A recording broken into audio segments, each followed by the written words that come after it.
Boker Tov, Shavua Tov. Today's daf is Daf Tzadik Zayin and Yevmot, as we learned for Forshlam for Yosef Israel ben Chaim Michal and Elazar ben Reuma.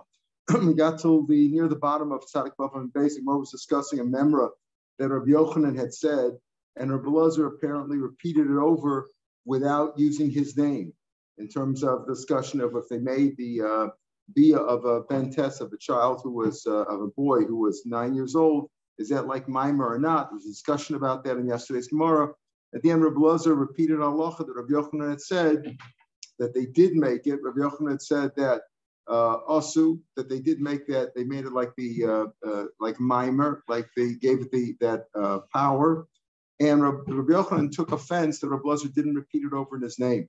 So they first said, listen, what are you complaining about? We had other kinds of machlokas in that mention. So he said, you're making it worse. My students also, you're comparing me to my students. Finally, Rav Yaakov ben Idi brought down a story. He said, look, Yoshua learned everything from Moshe. Yoshua repeated all over the Torah every time. He didn't say, Moshe said this, Moshe said that. He just repeated all the halachos. Everybody knew it was from Moshe. So the same thing over here. Everybody knows that Rav Elazar is your Talmud. If whatever he says, it's from you, even though he doesn't say it on each and every sentence. So he says, oh, that's a good answer. That's a good answer. He says, why didn't you answer? Why he asked the others, why didn't you answer me like this answer? That's a good answer. But the Gemara says, 5 lines from the bottom of the page, everybody knows that it's from you, Rabbi Yochanan.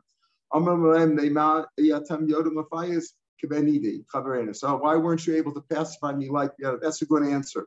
Everybody knows that he's my student, and whatever Rav Elazar says is from me, and that's good enough. 3 lines from the bottom of Tzadik Vav Beis. Why was he so steadfast and that he was upset that it wasn't said over in his name? What's the big deal if it's said over in his name? He was so particular. Why? Famous Midas of Pasuk, I'd like to live in your tent in different worlds, olamim, for worlds. We all know you're either in this world or in the next world. Can't be in both. How can it be that David Amelech said, I want to live in your worlds? How can that be? Could a person live in 2 worlds at the same time? The top of Tzadik Zayin now. I hope that if after I'm gone, they will say over Torah in my name in this world. The Amr Rabbi Yochanan, notice here he says this Rabbi Yochanan himself, who was upset about it. Here he says the name of Shem Echai. If they say over Torah in this world, in his name, like if today we say over Avart from Yaakov Kanievsky, or from anybody else who's gone now, his lips move in the kever. In other words, it's like he's still in this world. That's the idea. It's like he's still in this world if they say Torah in your name. Yitzchak ben Zeira said, some say it was Shimon. The Nazir said, Micah, where do you see this in the Pasuk? Pasuk says in Shiur, your palate is like a good wine, going to my beloved Meisharim smoothly down, moving the lips of those who sleep. What does it mean? Like a pile or a vat of grapes that are piled up, and then they start sitting on time with another and heating up. And as soon as you put your finger on it in one spot, it starts oozing out the other spot. In other words, it's bubbling up. It's like moving, so to speak.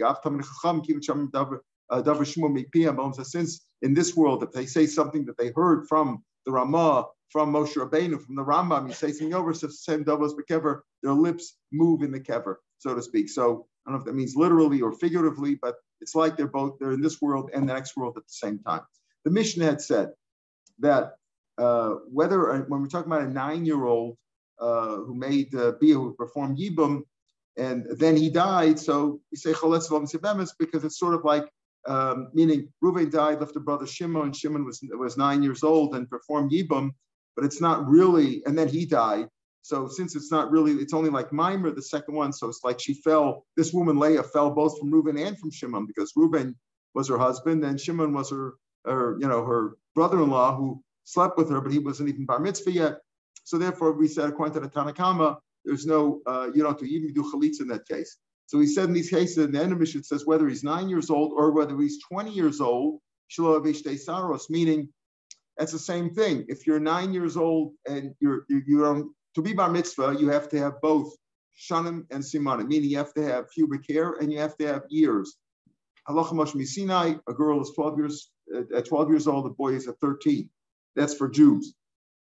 So it says whether he's 9 years old or whether he's 20 and he hasn't brought pubic hair, he still has halacha like a cotton. So a 20-year-old who doesn't have hair is like a cotton. Says the Gemara, Braminu, that has from Shana Shalav, if he's 20 years old, he hasn't brought hair yet. Yaviu Raya Shubin, bring proof. Show him show his birth certificate or his Tudat Zud or whatever, showing that he's 20. Who Asaras, he's defined now as a eunuch or a person who's sterile, below Choletz, below Yabam. In other words, he's an adult now, and he has no lach of Yibmer Chalitza, meaning the wife doesn't have to, if the Leah, the sister-in-law, doesn't have to wait anymore for him, he's disqualified. But it's like he's an adult. You're saying in our Mishnah, if he's 20 years old with no hair, he's a child, he's still considered not bar mitzvah. There we say no. If he's 20 years old and he hasn't brought simanim yet, then he's an adult who's disqualified. Something about the woman. Let her prove that she's 20 years old. Both if there's a man is sterile or the woman sterile, there's no halach of yibum there. Not only that, it's if the first marriage was a good marriage, Reuben to Leah, it would be prohibited for the brother who is a saras or for Leah if she's annals to perform yibum because it's a shach mitzvah. So what do you see over here? That a 20-year-old without simanim is like an adult. Our Mishnah says 20-year-old with simanim is a child. We had this before also in this Masechet. No, we explained this business that we say that at 20 years old, if he hasn't brought hair, or if she's 20 hasn't brought hair, brings simanim. It's only if they also not besides lacking pubic hair, they also have the simanim of a sterile person. A woman would have no breasts. She would have a deep voice. She doesn't have skin like a woman. All the things we said before. She doesn't have a belly like a woman. In a man's case, he's got smooth skin like a girl. He's got a girl's voice. And he's got other simanim that show that he's not capable. Then he's a gadol. Then he's 20 years old. If he has no pubic hair and he has simanim that he's not a normal person, he's sterile. Then he's considered a gadol at that point, disqualified from yibum, and everybody can go on with their lives. The Leah, the sister-in-law, can now just get married to somebody else.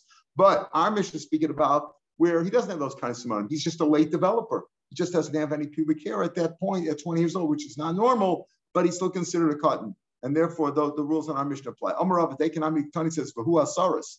It's not just to say 20 years old that he has no hair, Vahu Asaris. That doesn't make him a Saris. He also has to be where he has a Simon of Saris. Okay, so we also discussed this before. Let's say he has no Simon of Saris. He doesn't have a girly voice. He doesn't have smooth skin. He's a hairy fellow. He just doesn't have any pubic hair. If he doesn't have the Simon, when does he become a gadol? He's not a saras. He's 25, 30 years old, not a saras. He has no simanim of being sterile. But at what point does he become a gadol? So Tani Rav Chia, Ad Rav Shnasav, until most of his years. Meaning, we consider a person in those days, even today, 70 years old is considered a full life. Now, Baruch Hashem, many of us are zocha to extended years, Ad Ne'ev Esrim, right? But that's because we can learn Torah this way. So Tani Rav Chia, Ad Rav Shnasav, until most of his years. Meaning, once he's past 35, once he has 35th birthday, so to speak, in the second half of his life, then he's considered a gadol. So a person who doesn't have, even if he doesn't have pubic hair, but if he's not a saras or she's not an islandess, she doesn't have those simanim, once they're 35, they're past the 35th birthday, that means they're into their second half of their lives, then they're considered gadolim. What if then he's a full gadol. He could be 9 in one day and have Bia, and it's like mom. That's mine, correct. Okay. And what if he's a little bit older and she gets pregnant? Yeah, and we know he's not a sorry. Yeah. Not a problem. It's not a problem. So she's pregnant. So he performed yibum. He performed yibum. The child is his. So what? Nothing. There's no harm done. He's still not. Other thing. Is he considered a gadol? No. Nowadays no. He wouldn't be able to get an aliyah. Yeah. Technically not. Even though it's a very good point, because back to Gemara Yud Beis, when we discussed that with a woman, we said that Banim Harein Kisimanim. What do we say over there? We said that a girl who's not 12 years old is not capable of bringing a child to term, right? Even though today you can have it with medicine and modern medicine, but in those days it was considered impossible. So what happens if she has a child? That's proof that she is bat mitzvah already. Yeah. And so that's what she is. So with a girl, you say that. I don't know if you say that with a boy, because with a boy you can never prove. There's always some question as to who the father is. So even if she had a child, we assume it's his and DNA and all that. But but you don't check those things. And the point still is that you wouldn't give an aliyah, correct? Or you can give an aliyah, but you wouldn't be motzi others, whatever. Yeah, that would be right. Because we say a 9-year-old is capable of having bia, if he's capable of having bia, he's capable of impregnating, yet he's not bar mitzvah. That's clear. For example, Rashi pointed on yesterday's daf. If you look in Rashi, that's a very important Rashi to mark that. When it says over there, Rashi is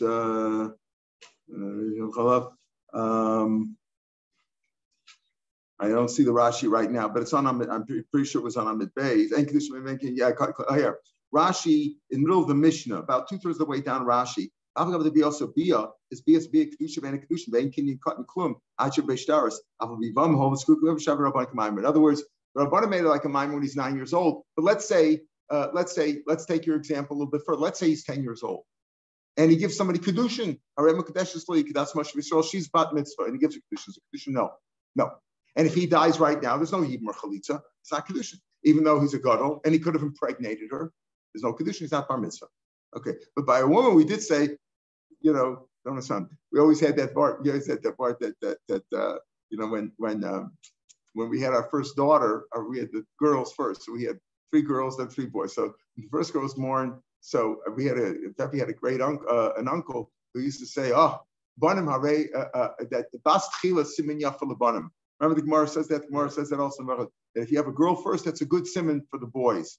So the real pshat in the Gemara is that it's good to have girls first because they'll help the mother take care of the children. That's the real pshat. But the Veldo, he says, if you have a girl first, bas tchila, if you have a girl first, that's a good sign that you'll have boys. Bas tchila simin yafa lebanim.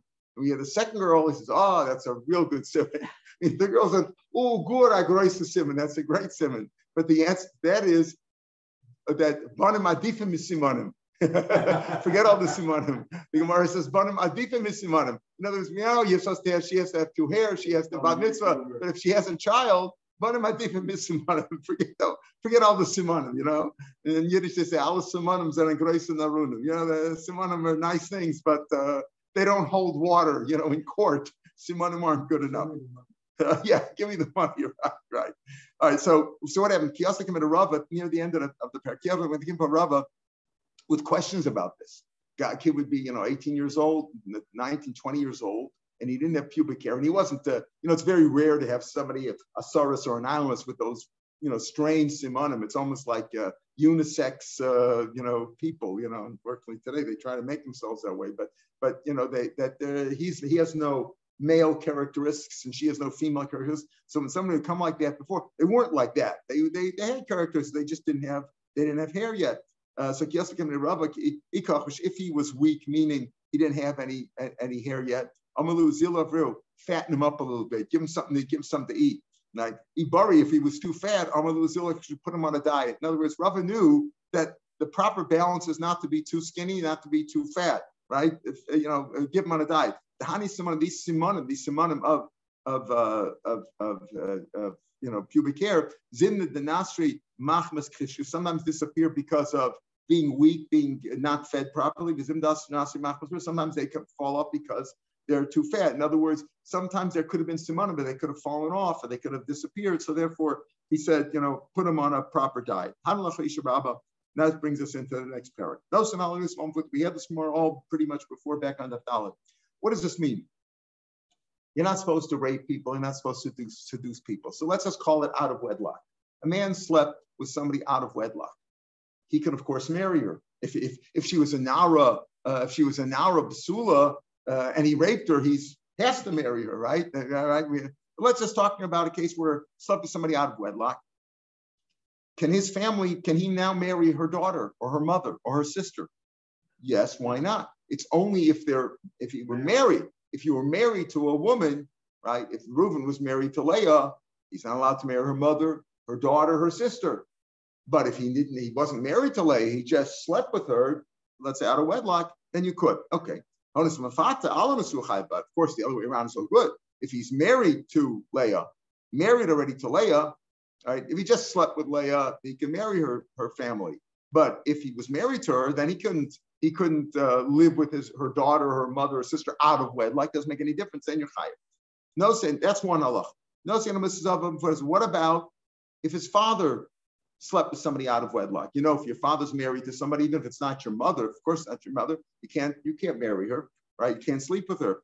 What about if your father just lived with somebody out of wedlock? Can you marry her now? No, say Adamas, you could allow, says the Tanakh. I'm not going to put the suburb, and this is put on this boat. Wait, if your son, you can't sleep with you're not allowed to sleep with your daughter-in-law, right? You can't sleep with your father's wife. That's if his wife or daughter-in-law. But if your father or your son just slept with somebody, that doesn't forbid you from marrying according to the Tanakh. Rav Yehuda Oster ben Usam with the suburb. We had this before in Daf Yomi. Rav Yehuda says you can't. If your father slept with somebody out of wedlock, you can't marry her. He has a pasuk for that, but we go like the Chacham. Okay, Taninu, our mission, which says that you can marry the relative of the woman that you slept with, right? If you didn't marry her, this mission is a proof to this price. So the Taninu Hadatan Rabbanim, Anasisha with Lisa Bita. If you raped a woman, or let's say slept with her out of wedlock, you're allowed to marry her daughter. Nasi Isha, if you married somebody, also Lisa, but then you can't marry her daughter for a minute. Is this really the case? Let's say a person was suspected of having of sleeping with this woman. He was suspected. It wasn't adultery. She wasn't married. He wasn't married. Let's say it'll make him see if he's married or not. But if she wasn't married, it was suspected. Also, be imobita. He's not allowed to marry her relatives if he was suspected of sleeping with her. So you see, it's also says that's only midrabanan. The rabbi said don't do that. Why? Because if a man slept with woman A out of wedlock, and then he married her daughter or her sister or her mother, even though there's no technical instrument on Torah there, but we're afraid if he slept with her and he had originally slept, if he's married to one of those and he's originally slept with the first woman, the A, right? We're afraid he might come back to her. Now it's a problem because so the rabbi said don't do it. So if you don't do it, why did our mission say you're allowed to do it? Funny nosen means you're allowed to marry the relative of the one that you slept without a wedlock. Right? Our Mishnah also means only if she's dead already. That's what Mishnah you should. Meaning, you slept with a woman, you shouldn't marry her mother or her daughter, whatever. Then at Torah you could, but the rabbi said don't do it because you might come back to the first woman. But if she died already, then you could marry her relative. Whereas opposed to, let's say, a mother or a daughter, you can't come back. Pardon? Then you can't go back to her. Correct. Right. Can't get it.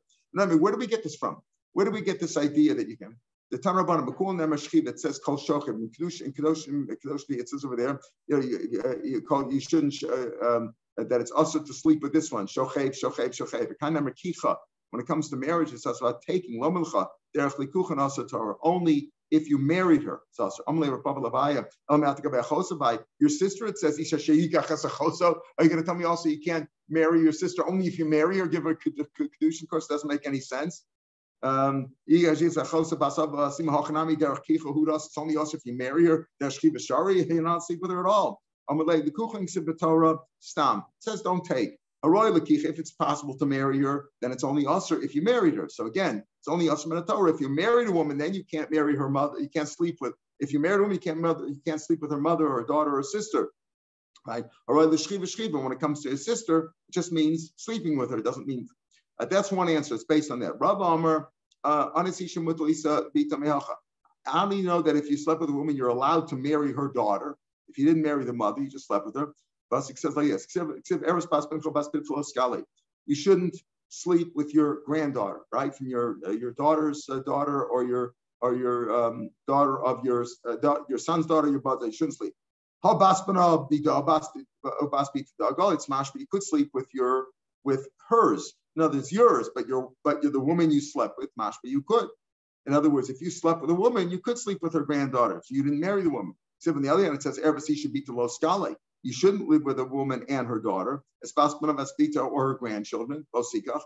Okay, so how do you resolve these two things? The pasuk says you shouldn't marry your granddaughter, mashma, that the woman you let's say you slept with, you could sleep with her granddaughter. And then it says Erbasi should be to lo skale. Okay, so Kandos and Kambinasun. The first pasuk is about when it's out of wedlock. Out of wedlock, in other words, if you slept with a woman out of wedlock, you can marry her daughter or her granddaughter. But if it was within wedlock, if you were married to a woman, you couldn't sleep with her granddaughter or her daughter. So maybe it's the other way around. Maybe with the one that you slept with out of wedlock, maybe you can't marry her granddaughter, and the one like you could. It says Arias says Arias when it comes to Arias. It says Ervas Bincha. We talk about Arias. It says She'er Ksiv. It talks about being a family relative, like incestual.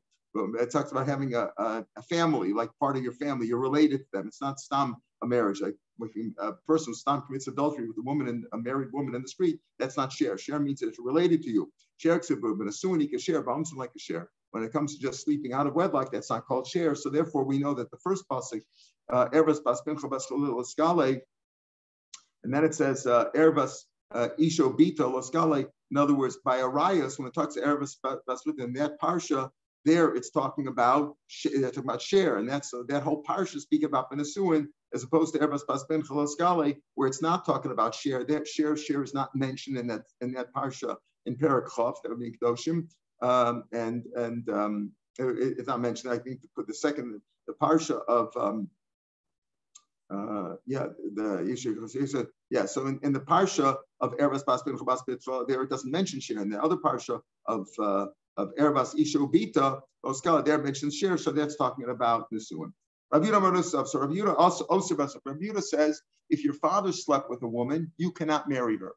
Tanakama said you could. You could marry her. You could say, if your father wasn't married to her, you could. Where does Rav Yehuda say he says you can't do it? Where does he get that from? We had this before and back up. My time Rav Yehuda said, you shouldn't marry your father's wife, even if your father divorces her. If your father died, you can never marry his wife. But kanaf of it. And you shouldn't reveal, you shouldn't sleep with the skirt of your father. What does it mean? Kanaf sharav of lo yigala. Somebody, if your father slept with somebody and there's any skirt that he was with, you should not sleep with. That's his drasha. How do you know we're talking about out of wedlock? So the previous pasuk says, there it talks about rape. So here we're also talking about out of wedlock. The previous pasuk said that. Why don't the Rabbanan hold that drasha? If it would be right next to it. In other words, if the Nasin Shechab is right next to Ligal Kanaf could have come and you'd be right. Because we said before, this pasuk is in Dvarim, and Dvarim, everybody holds up smuchen of juxtaposing one pasuk next to another pasuk to learn on a drasha. Hashlo samachlei, but over here it's not really samach because it says talk about rape, and then after it says lo yikachish eshes avim, your father's wife. That separates between the parsha of raping and the parsha of lo yigal kanaf avim. So therefore, lo yigal kanaf avim is not speaking about out of an out of wedlock relationship. Hashlo samachlei mi boy like Rav. So what do the Rabbanan do with lo yigala kanaf aviv? Don't reveal your father's. What is it referring to? Rabbanan Amar Shmuel v'shemer mishal aviv akasim b'daber. You know what it's speaking about? Your father was supposed to perform yibam. His brother had died with no children. Your father was supposed to perform yibam. Your father died now, so she's your father's shemer siyam, and you slept with her. Okay, I'm getting ahead of myself when I said your father died. Assuming now, even your father didn't die, but he's supposed to marry this woman, supposed to perform yibam, and you went and slept with her. My knaf aviv, knaf roy. Pardon? That's your aunt. That's your aunt, correct. So, good question. That's the next line. Good question. So he says it's your father's aunt, right? Your father, it's your aunt because your father's brother's wife. Your father is supposed to perform yibam, and if you sleep with her, that's the pasuk lo yigal kanaf aviv. Knaf roy aviv lo yigala. So the Gemara says v'tefik mishum daso. Not the next line. Sorry, Avram. It's the same line. V'tefik mishum daso. Why do you say it's because of your father's shomeres yavam? It's your aunt. You can't sleep with your aunt. Your uncle's wife is your aunt. There's two. Notice you get two averis over here. If you sleep with your father's shomeres yavam, it's also your chayav for dodaso and your chayav for this too. Now, anyway, chayav for dodaso. Here you're chayav also for your father's shomeres yavam. Here's another problem. You're a shuk for her, right? Your father's supposed to perform yibam. Who are you? You're like your uncle in the street. It's also shemeres. She's a yibam l'shuk. There's an issue there too. This is lavla b'shlosh avim. There's three lavin over here, right? You're the Isar over here, three. Or you could say it's speaking about when your father died already. When your father died, then there's no other brothers, so she can't. She's part from Eden now. She's not also because of Yivam L'Shuk, but she's still your aunt, as they say, and in New England, and she's still your aunt, and she's also because it's kind of Ishmeres Yavam, because it's a special pasuk of Lo Yigal Kanaf Avav. That's how the Rabbanan learned the pasuk of Lo Yigal Kanaf. So we have this machlokas. If your father slept with a woman, can you marry her or not? The Chacham say you can. Rav Yehuda says you cannot. You're not allowed to marry her. Now we're talking. If there's no Yavam, so she's free to marry. So there's no isser of Yom L'Shuk. Right. So we're saying there's only two issurim. The Isser of Doda, of your aunt, and the Isser of your father, Shemeres Yavam. that issue still applies because it's a special rule for your father's wife. Just that's all they're about. In other words, this pasuk really got cut off of him. It's like an extra pasuk. What is it for? Rav Yehuda says to tell me if your father ever slept with somebody, you can never marry that woman. The Rabbanan says to tell you that if your father had a shemeres yavam, even if he's dead, you can't marry that woman. So now that we're talking about if your father slept with somebody out of wedlock, so we're going to give a bunch of mishalom crazy cases that like those videos about weird cases, how they come out. And I'm at base now. We're on Sadik Zion and base. Achmeyav. Okay, so what's happening over here? You have a daughter, a girl is saying the following thing. My brother from my father's side, let's see if you can get the first case. I don't think you can get the others. Achmeyav, he's my brother from my father's side, below my aim, but we don't have the same mother. Who Balodame, he's my mother's husband. Bana Barsa is saying I'm the daughter of his wife. Who is saying that? It doesn't go like Rebuta, because Rebuta says you cannot marry your father's, let's say, concubine, somebody out of wedlock. What happened over here? Yaakov had a son, Reuven, right? And Yaakov slept with a woman out of wedlock, and they had a child. And we'll call her girl. The girl says now, who is Reuven to her? Now they had a child. Yeah, Yaakov out of wedlock slept with this woman, and now Reuven married her. Her brother. Right, it's her. Right, Reuven's her brother. Reuven, her brother is her brother from a different wife, obviously. Married her mother because according to the Chacham, you could do that. Rav Yehuda says you can't. So here he's again Achmeyav. He's Reuven's my brother from my father's side, but not the same mother. And Reuven is now the husband of my mother. He's the husband of my mother. Va'ana Barsa didn't say, and I am the daughter of his wife from Yaakov, right? From Yaakov, right? So that right, and is from Yaakov. I'm a brother of Yaakov. I'm a sister of Yaakov. He's my brother. We have the same father. And how do we have the same father? Because Yaakov is the father of Reuven from another. I changed Yaakov, this girl out of wedlock. And now my mother who slept with Yaakov out of wedlock, married Reuven, my brother. That's the case. I'm it doesn't go like Rebuta, because according to Rebuta, Reuven can never marry Yaakov's concubine. Let's go. Okay. All right. The low Yoda, the Maslisa. Okay, here's another one. Achu, he's my brother. Ubriya, he's my son. Ach Sayana, I'm a sister. The high did the Rinach, so I'm the sister of the one who I carry on my shoulders. So how does that work? How can he be my brother and my son? Here we give an example of the goy, because Jews shouldn't do this, right? Only goyim presume would do this. Commit incest in some form. Who slept with his own daughter, right? What does he slept with his own daughter? So the daughter is saying, listen, he's my brother. Slept with the daughter and they had a kid. So this daughter is saying, you know what? The kid is my son and he's also my brother because we have the same father, right? Greetings to you, Bri, my son. Bas Achsech, also the daughter of my sister. Bas Achsech, I'm the daughter of your sister. You're my son, and I am the daughter of your sister. He slept with his granddaughter. Okay, he slept with his granddaughter. So now the granddaughter is saying, I am the daughter of your sister, right? I'm the daughter of your sister, because your sister and you all have the same father because of the guy. Then he says, the ones who, the water carriers. I'm going to give you a nice riddle. This one that's falling to you now, try to figure out this one, like Patar, interpret this hidden one. What's that? The one that I'm carrying, who bar, he is my son, Ba'ana Bras, Achba, and I am the daughter of his sister, let's say, right?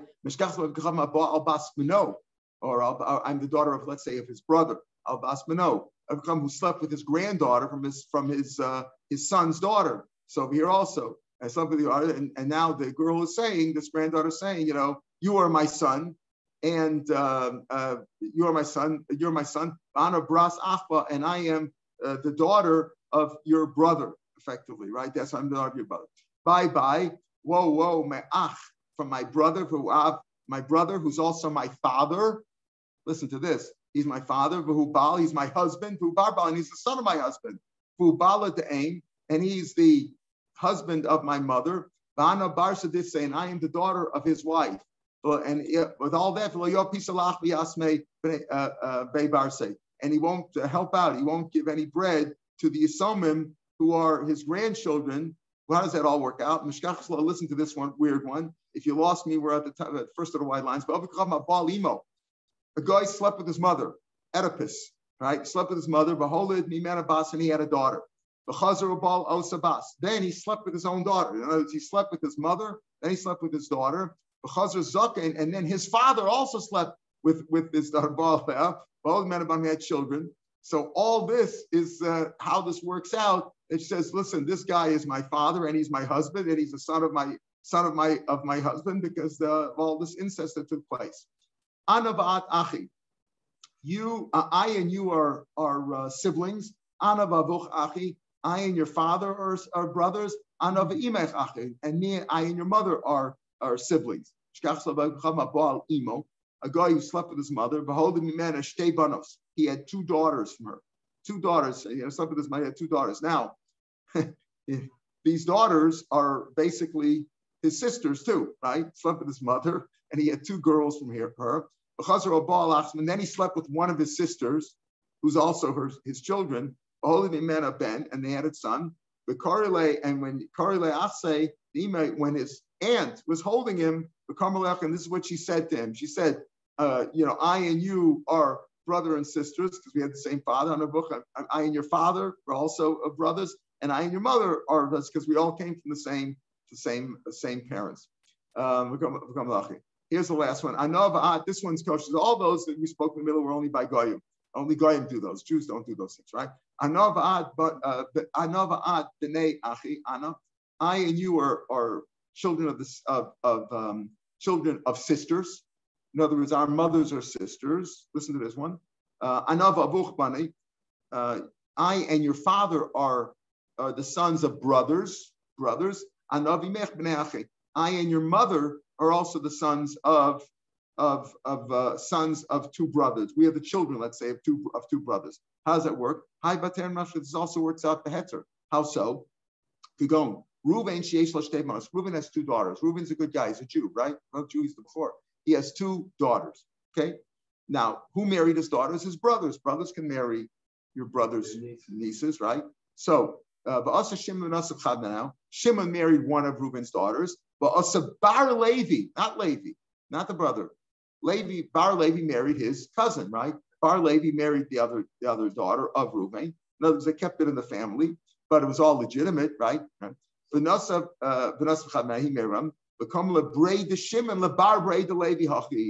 this is what the son of Shimon said to the grandson of Levi. Again, what did he say? Look at the words now. I know bad b'nei achi. I and you, right? What happened? The son of Shimon said to the grandson of Levi, I and you, ano bad b'nei achi.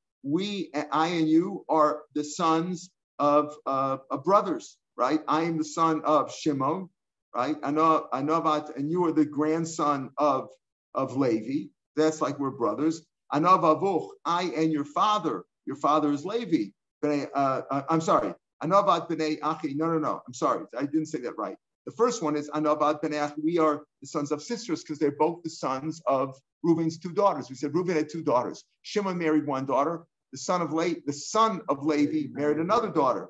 So first he says Anavad b'nei achi. We are the sons. Here achi means sisters. That's what the confusion is. Anavad b'nei achi. We are the sons of sisters because our mothers are sisters. They're both the daughters of Reuben, right? I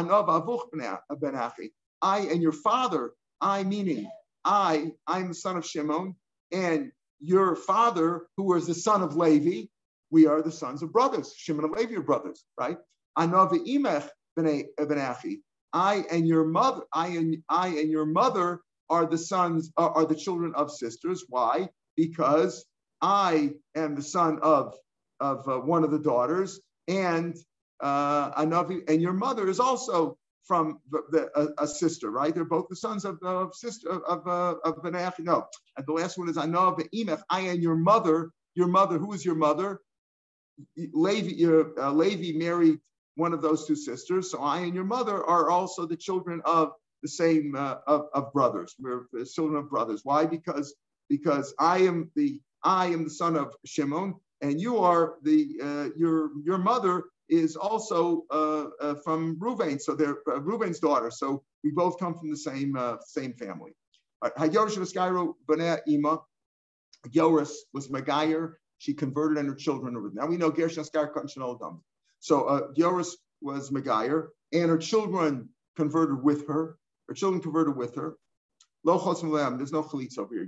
No chalitza. Yes, we'll see. So what does that mean? Does it mean that it's usher, or does it mean there's no mitzvah? They're not related at all. In other words, they're not related. So if she had some sons who were married with her, they can marry one another. They could, once they converted, they can marry each other's wives. It doesn't mean anything because they're new people over here. So he says there's no Pashup Pshat is Gershon Skyer B'nei Ima. Look, there's no chalitza or yibum over here. If one of the brothers dies, there's no mitzvah of yibum or chalitza. In fact, they could even marry one another. I feel a rasa shalishin. Then he says even if a rasa shalishin and shal b'kedusha v'leidas b'kedusha, even if one of them was born, in other words, she had one child after she converted, although the baby was conceived before she converted. The second one was conceived and born after she was Megayer. The same thing applies. There's no mitzvah of chalitza or yibum. We're going to talk about it in the Gemara what this means. The same thing with the shifra that she became a full convert afterwards. The same rules apply. Now we tell a story to enlighten us on the mission. B'nei Yudan Amsa, the sons of, that was her name, Yudan. She was Amsa was a slave. Her sons, they were freed, meaning they converted totally. Yaakov allowed them, in the midst of Nashida, they were allowed to marry each other's wives after they converted, because whatever they were married before while they were going is meaningless, and he allowed them to marry one another. Amalei Rav Sheshis also. Rav Sheshis forbade that. Amalei, who also Rav Sheshis forbade it. I permitted it. Now, listen to this. Mina avalo mina ain. If they were only brothers from the father's side, everybody agrees that's shari, because Rashi brings on the pasuk Ramtam, children are not miyuchas. When it comes to goyim, children are not miyuchas after their fathers at all. We don't know who the fathers are. Rashi brings that down also. Maybe it's somebody else's father, but there's no yichas to the father when it comes to goyim. So if they were brothers from the father's side, they had different mothers. There's no question. Everybody agrees that it's mutter. If they were, according to this first opinion, if they had the same mother, it's forbidden. Forbidden not minatar, but let's say rabbanan, because Rashi says because they'll be confused with Jews. They have the same mother. The mother's Jewish now, and if her two sons are allowed to exchange wives or whatever, and not be noeg like brothers, you might confuse them you might do the same thing by Jews. So the rabbis forbade it. What happens if they have the same father and mother? These two boys who were Megayer with their parents, let's say, they have the same mother and father. Mandashari, the one that says mutter, says basar. If you look at the father, and the father, but he knows that fathers doesn't mean anything, and they won't consider them like brothers, right? Dashari basar abashim dub, but they call them the sons of Clyde or whatever his name was, Tyler, whatever his name was. They're sons of him, and therefore nobody considers them really to be children from the same father. Rav Sheshis Karulu Nami B'nei Plas. He says no, they also call the children of this mother, and therefore midrabanan they shouldn't marry, they shouldn't intermarry once they've converted. Some say even if these two Goyish brothers and converted now had the same mother, they're still allowed to marry one another, whatever. For my time, because a ger was Megayer is like a new person, and therefore he can marry his brother's wife. The two brothers had Goyish wives when they were Goyim. That marriage is dissolved and they become converts. They're like new people now, and they could marry one another as wives. It's without any problem. According to the Sikh Amri, mutter even in a case like that. So there's two ways. The first way to learn is Rav Yaakov is moda, that if you have the same mother, midrabanan, you shouldn't do it. The other one is no. Gershon Sky Cut and Shal Dami. Tanan, what about our Mishnah? Mishnah is like Gershon Sky Rubanayima lo chasim lumiyabim. A Yoris whose children converted with her, and then let's say one of them died with no children, the other one doesn't do chalitza even. What does that mean? My time lav mishum dasiri. Doesn't it mean what? That it's usher, meaning that they're still considered like brothers, and it's usher. Here you just said, Rav Yaakov said in the economy that they're not considered brothers at all. Here our Mishnah said though, you do no chalitza even. It's mashma. It's usher chalitza. Why? Because they're brothers. Shalav b'makam mitzvah. Everybody agrees that halachically they don't have the same father. Right? Remember, if it comes to Yibam, it only goes according to the father, not according to the mother. They had the same father, like from Yaakov Avinu we learned. They had the same father. So everybody agrees over here that there's no Yibam or Chalitza, but it's mashma, there's no Chalitza, but it's also because it's Eish Yisach Shalom Malka Mitzvah. They are brothers, right? They have the same mother, but there's no mitzvah over here because there's no yibam, mashras aser, and that they could. And Rav Yaakov said in the second lashon, what did he say? That they could intermarry. He says, lo, Dana b'tos chalitza means like this, that there's no mitzvah of chalitza or yibam on them. B'shari la'alma v'inu nam shari.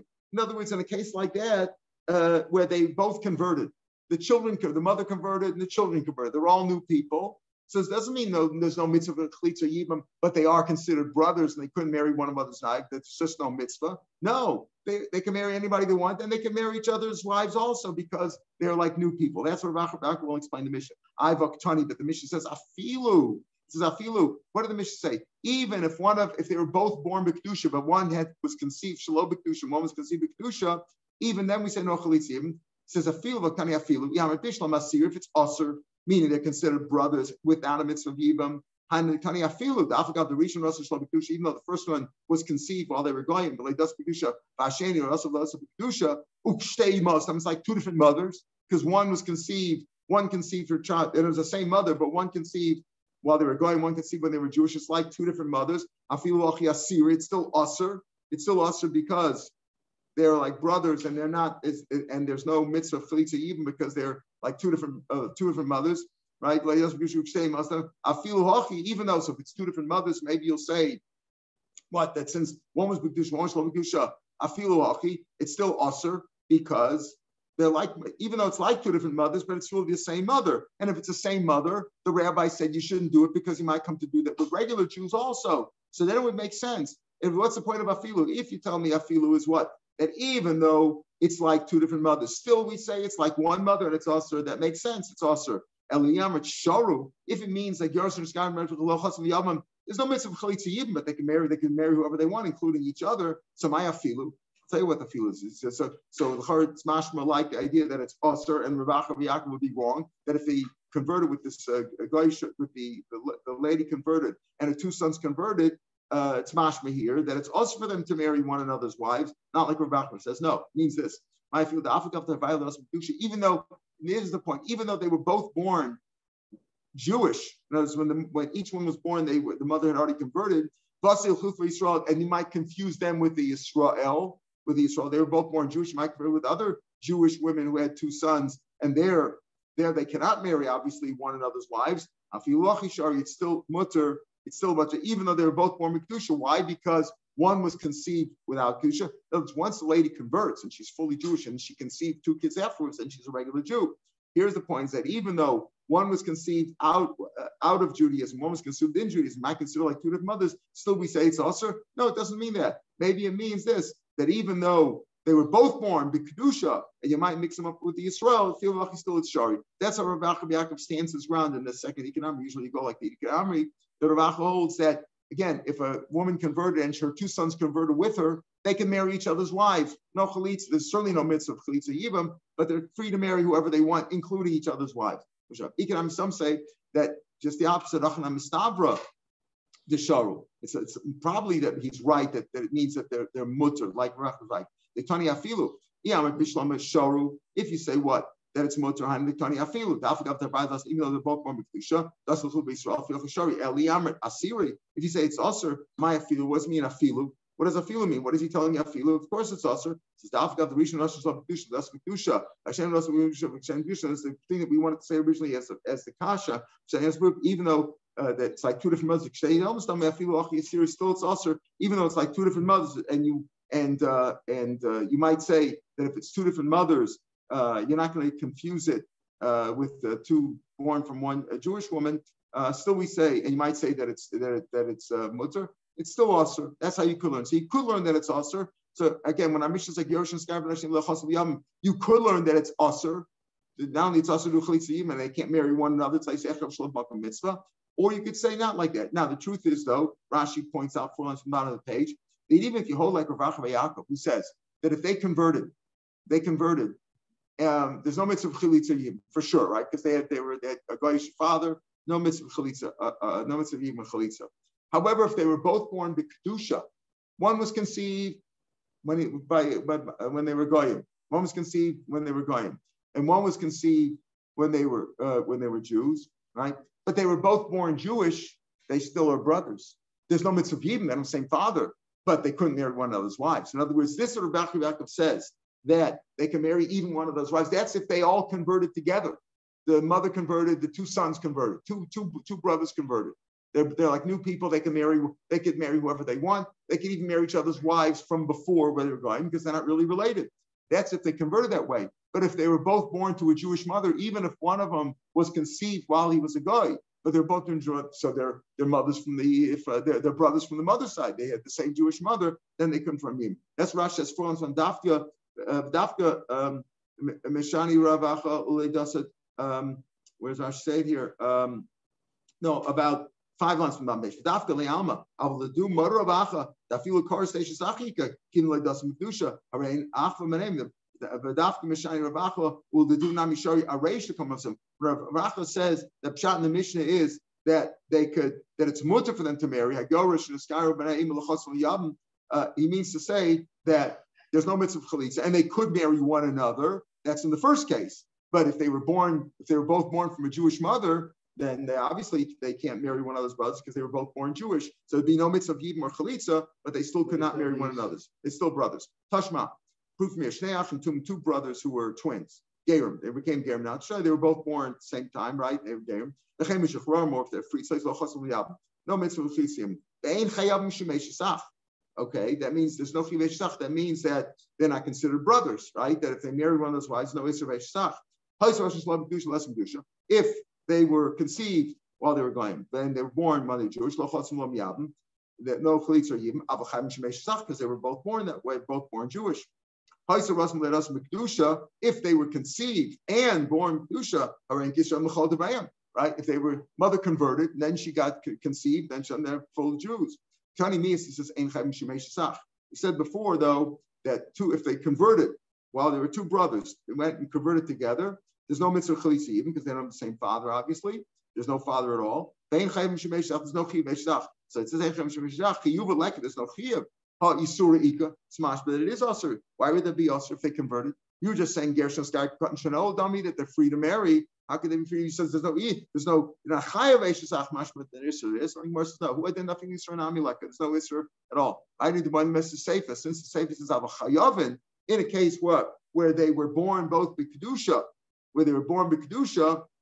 right? He said Haisa Rasul b'kedusha v'leidas b'kedusha l'chasam yavim. But they're chayav. There you say you're chayav eishasach. Tanam reisha ein chayavim. But the reisha taka means is not only are they not chayav eishasach, there's no isur at all. So at the end of the day, if two brothers convert, they are totally new people, and they can marry each other's former wives from the first marriage, according to Rav Yaakov.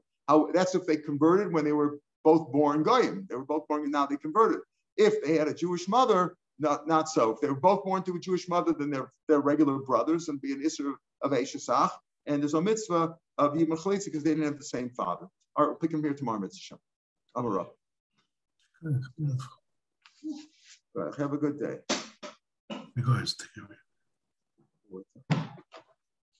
Good fach, Rami. Good fach. Good.